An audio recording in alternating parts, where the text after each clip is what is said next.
Let's stay in Canberra now and catch up with One Nation leader Pauline Hanson. Pauline, thanks for joining us. I want to stick on immigration but get to the economic aspects here, because you've been highlighting what the unprecedented levels of immigration we've had over the past couple of years have done to our housing crisis situation, which everybody knows is feeding into our cost of living crisis. Your thoughts?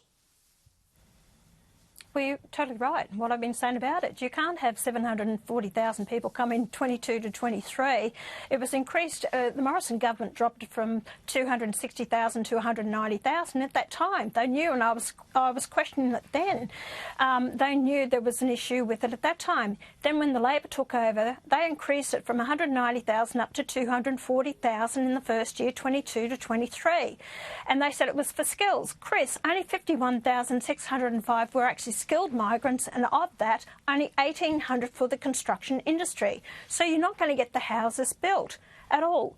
And the impact it's having on the Australian economy. Yeah, this has become part of the battleground in the internal Liberal Party or coalition wars at the moment, with people like Andrew Bragg saying that immigration is not the main problem with the housing crisis. Well, it might not be the main problem. We all know supply is the main problem. We need to get more houses out there. There's all sorts of factors working against that, including electricity costs and the rest of it. But also, of course, it increases demand for housing when you have that many people coming in. But as you point out, we're not bringing the right people in. We should be bringing in the tradies that we need, but we're not. We're running out of tradies. Surely, if you're going to have high levels of immigration, we can get to bring in the people with the skills that we need. Well, I totally disagree with what Bragg is saying, Senator Bragg is saying about this, because it doesn't make common sense that if you've got supply and demand, if you've got a huge number of people coming in, and as of a couple of weeks ago, they were bringing in 1,544 per day. They have to have somewhere to live. So the whole fact is, yes, it is a housing crisis due to high immigration coming into the country. So that's ridiculous what he's saying. And yes, if you don't have the people to actually build the houses, construction workers, that is another problem. But they've been bringing in a lot of the workers, and who the migrants are, they're bringing in their families.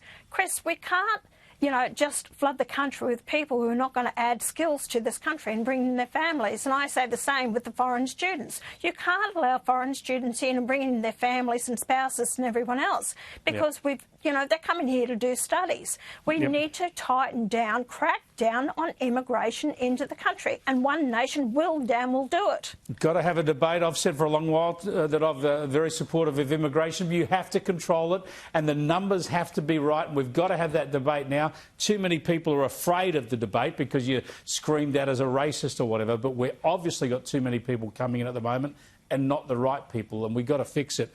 I do, we'll come back to that big issue time and time again, no doubt, but I want to go to a smaller issue that you've highlighted recently through your social media. Here's the clip.